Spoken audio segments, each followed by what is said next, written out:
Yes, अपने बीच आज मीनाक्षी खत्री बीकानेर से हैं। बेसिकली 97th रैंक से इस बार आरजेएस में सेलेक्ट हुई है। हिंदी मीडियम रहा इनका, सेकंड अटेम्प्ट था इनका। पिछली बार भी इंटरव्यू दिया था इन्होंने, और इस बार ये अपने पास है वो इंटरव्यू के टाइम आए थे, इंटरव्यू की क्लासेस और मॉक इंटरव्यू है वो लिए, और काफ़ी अच्छी है वो इन्होंने मेहनत की, तो भगवान ने इनको उसका है वो परिणाम भी है वो दिया है। तो सबसे पहले तो मैं इस मुकाम को हासिल करने के लिए, सफलता अर्जित करने के लिए मीनाक्षी को बहुत बहुत बधाई और शुभकामनाएं देता हूं केडी एडवांस्ड लॉ क्लासेस संस्थान की ओर से।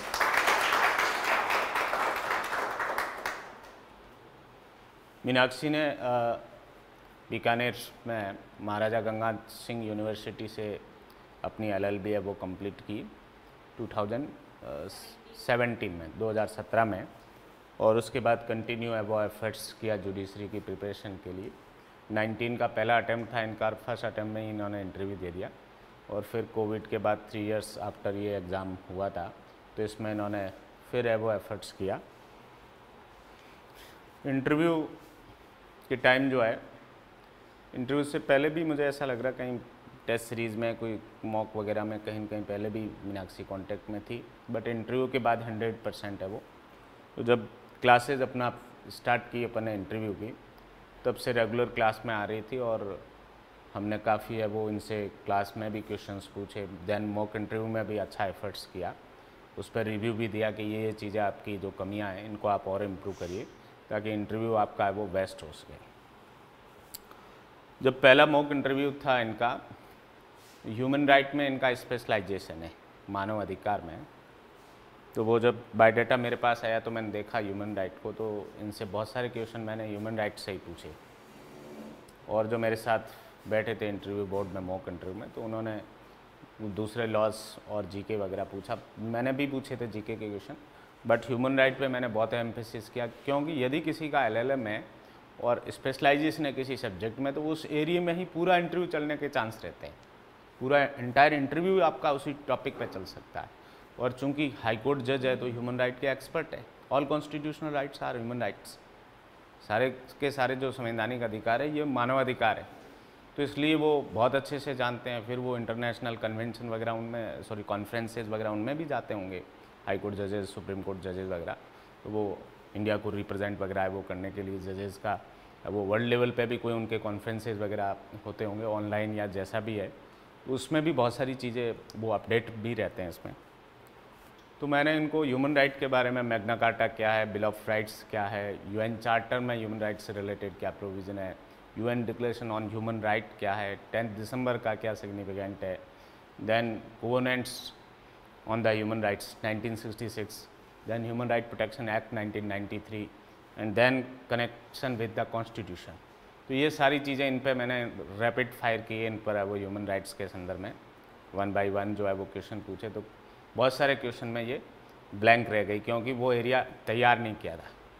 तो फिर जब इंटरव्यू कंप्लीट हुआ, मॉक इंटरव्यू, उसके बाद मैंने कहा ये सभी चीज़ें जो मैंने पूछी है ये आपसे पूछी जा सकती है, इसलिए इन सभी चीज़ों को आप है वो तैयार करो, और एक्स्ट्रा क्या कर सकते हो ये तो मैं जानता हूँ, जो मैं एक्सपर्ट नहीं हूँ ह्यूमन राइट का, बट मैंने नेट वगैरह के हमारे एग्ज़ाम होते थे तो उसमें इंटरनेशनल लॉ के साथ ह्यूमन राइट भी पूछा जाता था, तो ये सारी चीज़ें नेट के एग्ज़ाम में भी यूजीसी पूछती थी, तो इतना तो मैं भी जानता हूँ। इससे एक्स्ट्रा भी आपसे एक्सपेक्ट करेंगे वो कि जूरिस्ट वगैरह उन्होंने जो classes of human rights, first generation, second generation, third generation, fourth generation, इस तरीके से बता रखी है, उस पर भी पूछ सकते हैं। इसके अलावा भी है वो कोई क्वेश्चन आपसे वो पूछा जा सकता है, अभी चाहे वो कश्मीर का मुद्दा है ह्यूमन राइट से कंसर्न, चाहे श्रीलंका का मुद्दा है, और भी वर्ल्ड लेवल पर जो ह्यूमन राइट की समस्याएं जो है, तो उनको लेके कोई और भी है वो इस तरीके की आपको लेटेस्ट चीज़ भी है वो पूछी जा सकती है। और जब इंटरव्यू हुआ उसके बाद क्वेश्चन जब मुझे भेजे मीनाक्षी ने, तो बहुत सारी चीज़ें ऐसी थी जो मैंने इनसे पूछी थी और वो रिपीट हुई वहाँ एक्चुअल इंटरव्यू के अंदर, तो इनके लिए इंटरव्यू काफ़ी है वो ईजी रहा, और 18 मार्क्स मिले इनको 35 में से इंटरव्यू में, और अल्टीमेटली ये है वो 97th रैंक से है वो सेलेक्ट हुई। बिना है वो समय लिया आप लोगों का भी और मीनाक्षी का भी।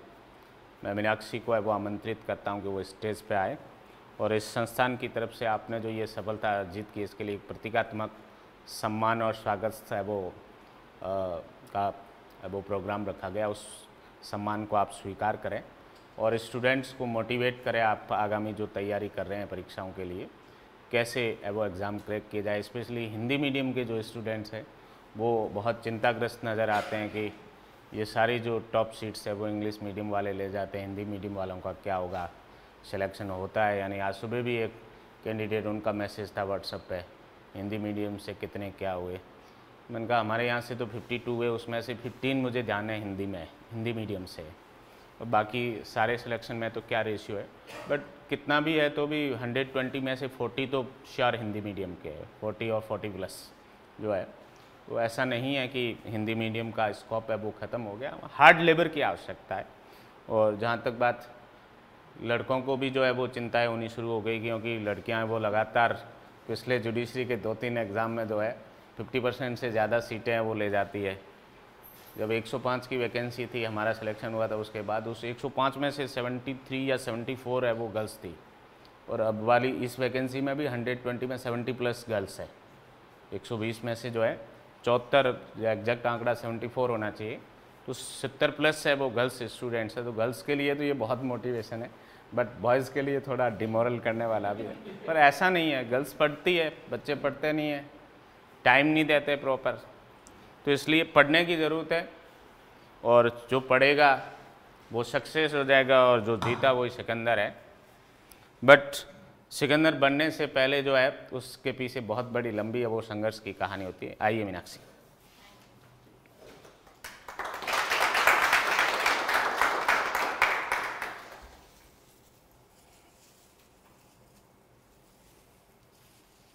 बहुत बहुत बधाई और शुभकामनाएं।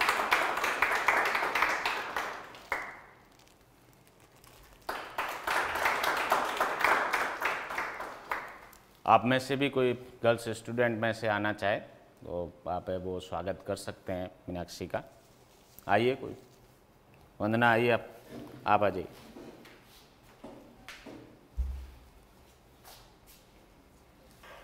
लीजिए।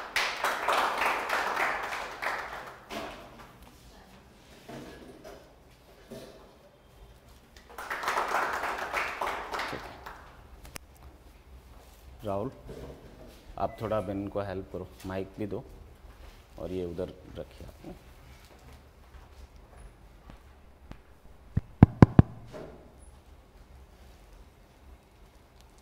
यस। अब मैं मीनाक्षी खत्री को है वो आमंत्रित करता हूं कि वो आपको सक्सेस स्टोरी या अपनी जो सफलता की ये यात्रा है इसके बारे में आपको है वो बताएं। कैसे इन्होंने वो ये एग्ज़ाम है वो क्रैक किया, किस तरीके की उनकी है वो तैयारी है वो रही है। यस मीनाक्षी, बताएं।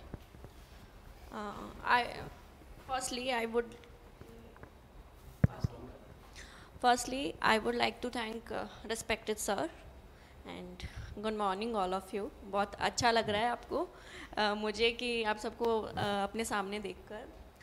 देखो, सबसे पहले तो मैं ये बोलना चाहूँगी कि अगर आप में आत्मविश्वास है कि आप कुछ कर सकते हैं तो उस चीज़ को कभी भी डीमोटिवेट मत करिए।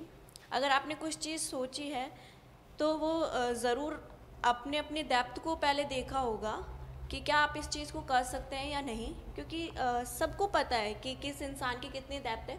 आप जितने भी यहाँ पे बैठे हैं उन सबको पता है कि आप क्रैक कर सकते हैं या नहीं। और अगर कहीं पे भी ये ह्यूमन टेंडेंसी है, कभी कभी आता है कि कर सकते हैं या नहीं कर सकते। हमारे साथ भी हुआ था, हम भी आप में से एक थे। जब हम सेलेक्टेड कैंडिडेट्स आते थे तो हमारी भी काफ़ी क्यूरीज रहती थी कि कैसे इसको क्रैक करें, क्या करें। बहुत जो रेस्पेक्टेड जो भी मेरे साथ थे वो भी आए होंगे, आपको बहुत सी चीज़ें बताई होगी, लेकिन उसमें से नया मैं कुछ भी नहीं बताऊंगी। बट ये है 2017 से मेरी जर्नी स्टार्ट हुई थी एंड मैं हिंदी मीडियम स्टूडेंट रही हूँ। तो मेरे को काफ़ी ऐसे बोला जाता था कि हिंदी मीडियम वालों के लिए टफ़ है। टफ़ नहीं है, हो सकता है कि मटेरियल की कमी हो, जो इंग्लिश में चीज़ें ज़्यादा मिलती है वो हिंदी में थोड़ी कम मिलती है, बट इट डज़ंट मीन कि आप खुद से अपने नोट्स बनाइए, क्योंकि बैरेट से बाहर तो वैसे भी कोई चीज़ नहीं जाती। और अगर आपको ज़्यादा ही इंग्लिश का फोबिया है तो आप बैरेक्ट है, वो डिग्लॉट है, उसको यूज़ करिए।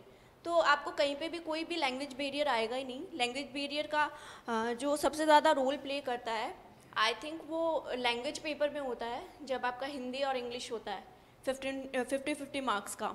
तो उसको आप थोड़ा सा, जैसे हिंदी मीडियम वाला स्टूडेंट है तो वो अपनी इंग्लिश पर कमांड करो, और जो इंग्लिश मीडियम वाला है वो हिंदी पे, क्योंकि आप दोनों ही चीज़ों को नहीं छोड़ सकते। आप ये नहीं कह सकते कि मेरा हिंदी मीडियम है तो मैं हिंदी में अच्छा स्कोर कर लूँगी। आप नहीं जानते वहाँ पे आपके थॉट्स आए भी या नहीं।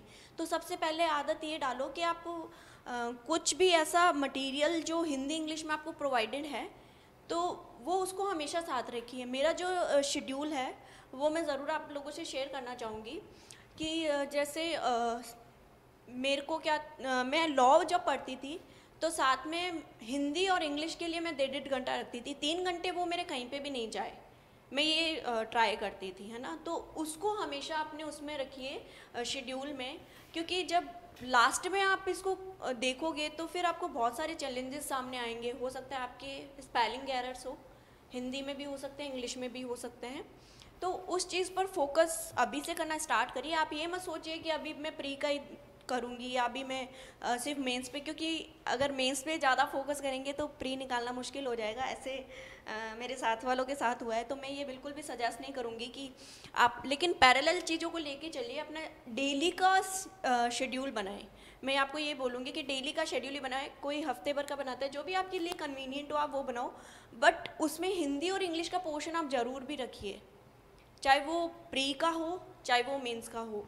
जो भी हिंदी मीडियम स्टूडेंट है वो 1 पेज डेली का लिखो इंग्लिश में, और हिंदी में भी लिखो, क्योंकि जो चीज़ जहाँ पे आपकी कमांड है फिर वो चीज़ भी आपसे छूटती नहीं चली जाए और उसमें कहीं आपका ये वीक पॉइंट नहीं बन जाए।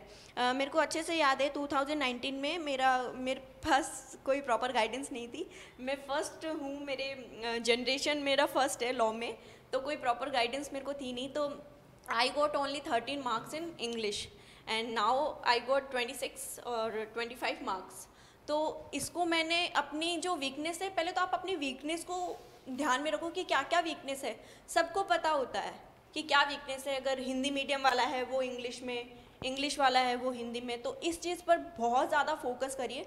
देखो लॉ में इतना नहीं गैप आएगा क्योंकि लॉ सबका कॉमन होता है, ज़्यादा से ज़्यादा 5-10 का, बट 15 से 20 का जो गैप आएगा वो लैंग्वेज में आएगा। तो लैंग्वेज पे कमांड करो। और जैसे रात को मेरे साथ ऐसा होता था, कभी कभी एंजाइटी हो जाती थी कि मुझसे तो नहीं हो पाएगा, होता था मेरे साथ ऐसा। और रात को कभी ना 2 बजे नींद आती थी ना 3 बजे नींद आती थी, जब मेंस की बात कर रही हूँ मैं। तो मैंने एक सॉल्यूशन निकाला। रात को वैसे ही नींद तो आती नहीं थी, तो मैं क्या करती थी कि जैसे ही सोने का टाइम होता था मैं लाइट्स ऑफ कर देती थी।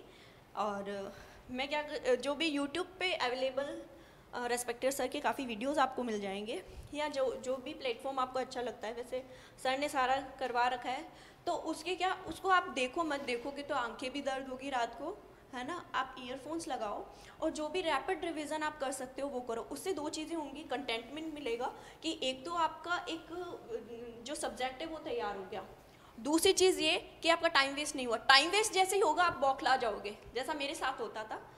तो उससे इसको मेडिटेशन के रूप में आप ले लीजिए। जब भी, ऐसा नहीं है कि आपको नींद आ रही है फिर आप ये चीज़ें कर रहे हो। मेरे को नींद नहीं आती थी इसलिए मैं बता रही हूँ। नींद नहीं जिसको आ रही है वो ये चीज़ ज़रूर करें। आप जब मॉर्निंग में उठेंगे तो आपको काफ़ी चीज़ मतलब पता चलेगी और उसमें कुछ कमियां भी। फिर आप क्या करोगे, जब जैसे जैसे वो चलेगा आप खुद भी ऐसे दोहराओगे कि हाँ इसमें ये है, इसमें ये है, इसमें ये है। और जब आपको चीज़ें याद होनी स्टार्ट हो जाएगी तो पेन नहीं रुकेगा, 1 मिनट के लिए भी नहीं रुकेगा। मेरा हिंदी इंग्लिश में मैंने इतनी मेहनत करी कि मेरे को पता भी नहीं चला 3 घंटे कब हो गए और मेरा पेपर पूरा अटैम्प्ट हुआ। ये सबसे इम्पॉर्टेंट चीज़ मैं आपको बता रही हूँ। जिसकी भी कोई भी अभी ऐसा है जो लिखने में कंजूसी कर रहे हैं तो वो प्लीज़ मत करिए, क्योंकि आप अपने साथ धोखा करेंगे, जो मैंने 2019 में मेरे साथ करा था। तो आप एक चीज़ ये करो कि लिखने का अभी से प्रैक्टिस करो। सर करवाते भी हैं ये चीज़। और सबसे अभी तो जैसे प्री मेंस के बाद जो जर्नी आपकी आएगी, लास्ट टाइम मैंने मॉक इंटरव्यूज़ कहीं से ही नहीं लिए थे, ये मेरा सबसे बड़ा माइनस पॉइंट रहा था। तो पहले तो जो भी चीज़ें हैं यहाँ पे, जो क्लासेस लगती हैं जो इंटरव्यूज़ की, मॉक इंटरव्यू की, उनको आप कभी भी मिस मत करना। मैं ये मान के चलती हूँ कि जो भी आज मेरे को सुन रहे हैं यहाँ पे, वो ज़रूर नेक्स्ट टाइम मैं उनको, मेरी ऐसी विश है कि मैं उनको जुडिशियल एकेडमी में जल्द से जल्द देखूँ। तो उसके लिए ये चीज़ें आप फॉलो करें, अपना टाइम बिल्कुल वेस्ट नहीं करें। कोई भी ऐसे जो मन में आ रहे हैं ख्याल, उनको आने दीजिए, वो नेचुरल, आप उनको रोक भी नहीं सकते और उन पर अपना कंट्रोल भी नहीं है। और एक और चीज़, जो भी अपना शेड्यूल है उसमें थोड़ा स्पिरिचुअल बनिए, मेडिटेशन करिए, आप भ्रामरी है वो सबसे बेस्ट है। मैं 4 बजे उठ के करती थी और इसका रिज़ल्ट बहुत अच्छा है, लिटरली बहुत अच्छा है। और एक मेडिटेशन करो, थोड़ा सा भगवान में बिलीव करना स्टार्ट करो, क्योंकि विज्ञान के आगे एक शक्ति है जो पूरा ब्रह्मांड चला रही है, ये फैक्ट है। तो एक तो स्पिरिचुअल बनिए थोड़ा सा, ज़्यादा नहीं, 10 to 15 मिनट्स आप उनमें दीजिए। इसके अलावा जो मैंने मेडिटेशन बताया, जो भी अगर आप वीडियो के थ्रू या ऑडियो के थ्रू, जहाँ से भी आपको ये चीज़ प्रोवाइड हो, और इंग्लिश बैरियर, जो लैंग्वेज बैरियर है, उस पर बिल्कुल भी ध्यान मत दो। अगर कोई भी आपको ये बोल रहा है कि लैंग्वेज बैरियर्स हैं, कि हिंदी मीडियम वालों का कम होता है, ऐसा नहीं है। आपको बहुत से, अभी के बैच में हम सारे फ्रेंड्स ही हिंदी मीडियम थे, बट हम सेलेक्ट हैं, आज आपके सामने हैं। और कल आप भी मेरी तरह ही किसी को ये बोलोगे कि लैंग्वेज कोई बैरियर नहीं होता। अगर आप में जज्बा है, कोई भी चीज़ करने का आपने ठान लिया है, तो डेफिनेटली आप कर सकते हैं। और जैसे जैसे सर गाइड कर रहे हैं, उनकी प्रॉपर गाइडेंस लो, किसी भी चीज़ से जी मत चुराओ। 1 साल इतना डेडिकेटेड होके पढ़ो। मेरे को याद भी नहीं है कि मैंने कोई फंक्शन अटेंड करा होगा, लिटरली बता रही हूँ, मैंने कोई फंक्शन अटेंड नहीं करा, चाहे वो मेरे एकदम निजी रिलेटिव हो, कोई भी हो। क्योंकि अब जब कॉल आते हैं और जब कॉल आते थे, उसमें दिन रात का फ़र्क है ना, और ये फैक्ट है। तो आप खुद सोचो कि आपको क्या बनना है, आप अपनी डेप्थ को पहचानो, अपनी कमियों को, जो चीज़ आपका स्ट्रॉन्ग है उस पर कम ध्यान देके, मैं ये नहीं बोलूँगी उसको छोड़ दो, उस पर थोड़ा सा कम ध्यान देके जो भी आपके वीक पॉइंट्स है उनको आप अच्छे से सुधारो। Definitely you will get achieve your goal. And again thank you respected sir, and I wish कि आप जल्द से जल्द एकेडमी में आएँ और मैं आपका अभिनंदन करूँगी। एक और चीज़ मैं बोलना चाहूँगी कि बहुत से ऐसे होते हैं जहाँ पे जो हमारी जर्नी में हम अकेले नहीं होते, बहुत से लोग हमारे साथ होते हैं पीछे, है ना। जैसे रेस्पेक्टेड सर, एक मैं स्पेशली थैंक यू करना चाहूँगी जो फॉर्मर जज है, रेस्पेक्टेड अरुण पारिक सर। उन्होंने इतना मेरे में कॉन्फिडेंस बूस्ट करा जब मैं इधर आई थी, क्योंकि मैंने कहीं से मॉक नहीं ले रखा था। रट्टू तोता तो थी, और रट्टू तोता मीन्स ऐसा नहीं है कि लड़के नहीं कर सकते, लड़के भी काफ़ी हैं, बस लड़कों में रटने की कैपेसिटी कंपैरेटिवली कम होती है, बट वो प्रैक्टिकली अप्रोच बहुत अच्छी करते हैं। इसके लिए मैं बॉयज़ को अप्रिशिएट करती हूँ। बस वो रट नहीं सकते, लेकिन बहुत अच्छा माइंड अप्लाई कर सकते हैं। तो इससे भी डीमोटिवेट मत होना कि बॉयज़ के सब इक्वल है। आप में अपनी डेप्थ को पहचानो और प्रैक्टिकली अप्रोच करना, ये भी बहुत अच्छी बात है। डेफिनेटली आप आगे जाके बहुत अच्छे जजमेंट देंगे, आपका नाम हर बार सुनाई देगा। तो मैं बॉयज़ एंड गर्ल्स का, हाँ गर्ल्स कंपैरेटिवली थोड़ा सा रट सकती हैं, बट बॉयज़ प्रैक्टिकली बहुत अच्छी अप्रोच रख सकते हैं, तो दोनों ही इक्वल है।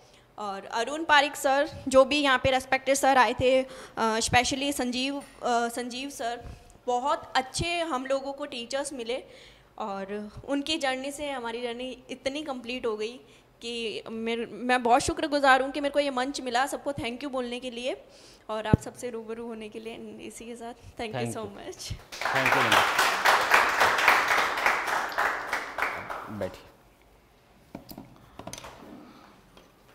जैसा कि मीनाक्षी ने बताया अरुण पारिक सर के बारे में, उनका इस इंस्टीट्यूशन के प्रति और यहाँ जो पढ़ रहे हैं स्टूडेंट्स और जो सेलेक्ट हो गए या भविष्य में होंगे, बहुत अमूल्य योगदान है उनका, जिसकी कोई वैल्यू आंक नहीं सकते अपन। और हमेशा उन्होंने इन ग्रांट काम किया है, किसी प्रकार के स्वार्थ के बिना, जो निस्वार्थ भाव से और केवल एक ही उद्देश्य कि मैं क्या योगदान कर सकता हूँ इनके जीवन बनाने में। ये इतनी तक पहुँच गए, प्री क्लियर करके, मेंस क्लियर करके और इंटरव्यू तक आ गए हैं। और उनके पास जो अनुभव है न्यायिक अधिकारी के रूप में 30 वर्ष की सेवा है वो करने का, आरजेएस से जर्नी उन्होंने स्टार्ट की थी और फैमिली जज से वो लास्ट में वो रिटायर्ड हुए, और खूब सारे उनके संपर्क भी जो है वो ऑनरेबल्स हाई कोर्ट जजेस, सुप्रीम कोर्ट जजेस वगैरह उनसे रहे, उनसे बहुत सारा उन्होंने वो मार्गदर्शन और जो ज्ञान अर्जित कर रखा है, व्यक्तिगत नॉलेज भी उनका बहुत अच्छा है। तो वो जो गाइड करते हैं समय समय पे, प्री और मेंस के लिए तो मैं खुद ही देखता हूँ सारा, बट इंटरव्यू के टाइम सर का वो बहुत मेजर कंट्रीब्यूशन है इंटरव्यू की क्लासेस में भी और मॉक इंटरव्यूज में भी। जब भी सर से निवेदन किया किसी भी समय, इवन मान लो कार ड्राइव कर रहे हैं चलते हुए मॉक इंटरव्यू ले लेते हैं, इतने मतलब डेडिकेटेड है। जितना मैं नहीं हो सकता मेरे कोचिंग के प्रति, उनसे ज़्यादा डेडिकेशन है। मुझे कभी अर्जेंसी भी रही, मान लो जैसलमेर जाना पड़ा, जोधपुर जाना पड़ा किसी काम से, मैं उपलब्ध नहीं हूँ, और सर को मैंने रिक्वेस्ट कर दी कि सर ये 3-4 स्टूडेंट है, इनका ऑनलाइन मॉक लेना है या ऑफलाइन भी कोचिंग आके भी लेना है, तो सर हमेशा आए और उनका प्रॉपर वैसे ही मतलब जो है स्टूडेंट्स को है वो गाइड किया। और चाहे आप जीजेएस के वो इंटरव्यूज़ पिछले देखेंगे, रिदिमा वगैरह जिन्होंने टॉप किया, वो भी सर के या वो मार्गदर्शन के अंदर ही हमारी जो पूरी टीम थी इंटरव्यू की, उनके अंदर है वो सिलेक्ट हुए। और पिछले जो रिजल्ट्स है आरजेएस के, पिछला जो 197 की वैकेंसी में वो लगभग 50 कैंडिडेट्स यहाँ से सेलेक्ट हुए थे, और इस बार 120 में 50 2 है वो सेलेक्ट हुए हैं। जेएलओ में भी हमने वो कोरोना पीरियड में भी है वो मॉक सारा सेशन है वो चलाया था इंटरव्यू का, तो उसमें भी सर का जो है वो मेजर कंट्रीब्यूशन था। और 156 सीट में से 42 फाइनली जेएलओ है वो अपने कोचिंग से सेलेक्ट हुए थे। तो सर का तो इतना योगदान है कि उसको है न तो स्टूडेंट बुला सकते और न मैं बुला सकता। और ऐसा का ऐसा गजराज सर का भी, जो आउट ऑफ राजस्थान है वो पोस्टेड है, वो खुद आरएएस और आईएएस का टेस्ट सीरीज वगैरह और इस तरीके से है वो प्रोग्राम चलाते रहते हैं। अभी भी उनके आरएएस के इंटरव्यू भी स्टार्ट हो गए हैं, मॉक इंटरव्यूज़ वगैरह। बट उन सब इतनी व्यवस्था के बावजूद भी जब भी हमने रिक्वेस्ट की कि साहब हमारे कुछ स्टूडेंट हैं, इनको आप कंसर्न डिस्ट्रिक्ट का जीके वगैरह कुरेद के पूछ लो ताकि इंटरव्यू में इनको दिक्कत नहीं आए। और कॉन्स्टिट्यूशन के भी बहुत अच्छे एक्सपर्ट है वो, स्पेशली फंडामेंटल राइट। ज़्यादातर जो स्टूडेंट्स भी थे उनसे जब चॉइस पूछी जाती कौन से पार्ट से पूछा जाए तो वो फंडामेंटल राइट पूछते थे। वो उनका बहुत स्ट्रॉन्ग एरिया, वो स्टूडेंट का सबसे कमज़ोर एरिया फंडामेंटल राइट। स्टूडेंट्स का तो वो कमज़ोर एरिया वाई, क्योंकि बहुत टिपिकल एरिया है, उसमें हर लाइन में इंटरप्रिटेशन है। स्टूडेंट तो खुश होकर बताते हैं पार्ट 3 और वो उसको उसी तरीके से घेराव करते हैं। फिर कई बार मैं खुद भी सुनता था कि स्टूडेंट ने गलती कर दी, फंडामेंटल राइट का नाम लेके कोई और पार्ट है वो बताते तो और ज़्यादा है वो इजी रहता। बट स्टूडेंट ने मान लो टफ पोर्शन भी बताया तो उन्होंने क्वेश्चन भी बहुत टफ पूछे, और उसका बेनिफिट ये हुआ कि उनको रियल इंटरव्यू में बेनिफिट हुआ। और उनके मॉक इंटरव्यू की ये भी खासियत रही कि वो जब मॉक तो एक स्टूडेंट का ले रहे थे, बट 50 स्टूडेंट दूसरे जूम मीटिंग पे जुड़े हुए रहते थे, वो भी सुनते थे कि क्या क्वेश्चन वो पूछ रहे हैं, स्टूडेंट्स क्या रिप्लाई दे रहा है, डिस्ट्रिक्ट से वेरियस से क्या क्या चीज़ें है वो पूछी जाए। मान लो सेम डिस्ट्रिक्ट का दूसरा स्टूडेंट बैठा है तो वो भी रूबरू हो गया उन क्वेश्चन से। मान लो किसी का स्पेशलाइजेशन है ह्यूमन राइट और सर ने ह्यूमन राइट्स के क्वेश्चन पूछ लिए तो दूसरे स्टूडेंट को भी बेनिफिट हो गया उन ह्यूमन राइट्स के रिलेटेड क्वेश्चंस का। बर्निंग इश्यूज़ के बारे में वो बहुत एक्सपर्ट है, सुप्रीम कोर्ट रिसेंट जजमेंट पे बहुत एक्सपर्ट है। तो कुछ जो टीचर्स जो है, चाहे गजराज सर है, अरुण पारिक सर है, अर्जुन रत्नू सर है, संजीव रोहित जी एपीपी है बीकानेर, तो उनका भी सीआरपीसी के अंदर स्पेशली जो आपका चैप्टर 12 है investigation and information as to the offences, तो उसके अंदर जो ये आपका एफआईआर लॉज होना, ये 161 के स्टेटमेंट, 164 के स्टेटमेंट, पीसी जेसी, ये आपकी चार्जशीट फाइल होना, ये वाले जो प्रैक्टिकल प्रोविज़न है इनके बारे में एक क्लास संजीव सर लेते हैं और बहुत अच्छा पढ़ाते हैं। प्रैक्टिकली जो इंटरव्यू के पर्पज़ से जो है वो बहुत अच्छा गाइड, मतलब स्टूडेंट्स में एक एनर्जी है वो बूस्टअप कर देते हैं वो। तो ये सारा जो कलेक्टिव सबका जो है वो योगदान है। बट अरुण पारिक सर और गजराज सर का तो बहुत ज़्यादा, क्योंकि बाकी टीचर्स जो है वो किसी एक दिन दे पाए या 2 दिन है वो दे पाए मॉक के लिए या क्लास के लिए, बट गजराज सर ने और अरुण पारिक सर ने तो कई दिन दिए कंटिन्यूस, 10 से 15, 20 दिन क्लासेस में भी कंट्रीब्यूशन किया, मॉक इंटरव्यू में लास्ट तक जब 20 अगस्त से इंटरव्यू स्टार्ट हो रहे थे 19 तक है वो मॉक इंटरव्यूज़ के अंदर है वो हेल्प कर रहे थे।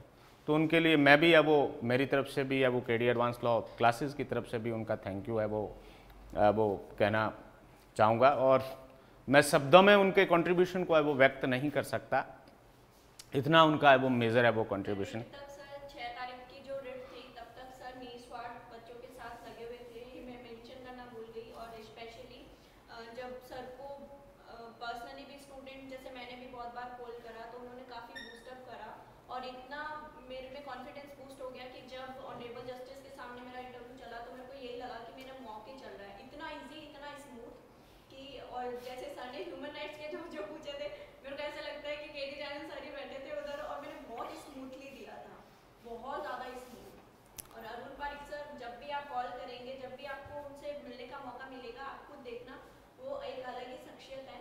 जब भी मिलने का मौका हो एक बार ज़रूर उनसे मिलना। आपको इंटरव्यू में मिलाएंगे इन सभी को, वो एक ही स्टेज है उनकी मिलने की। अभी जीजीएस के लिए आज से मॉक शुरू हो रहे हैं, तो अभी शायद आफ्टरनून वो बाद में, आज तो वो बाहर है, ऑनलाइन ही हो पाएगा, बट कल परसों से वो रहेंगे मॉक इंटरव्यूज़ के अंदर ऑफलाइन में भी। तो एक बार क्लास में भी मैं पारिक सर को है वो आप लोगों से रूबरू है वो करवाऊँगा।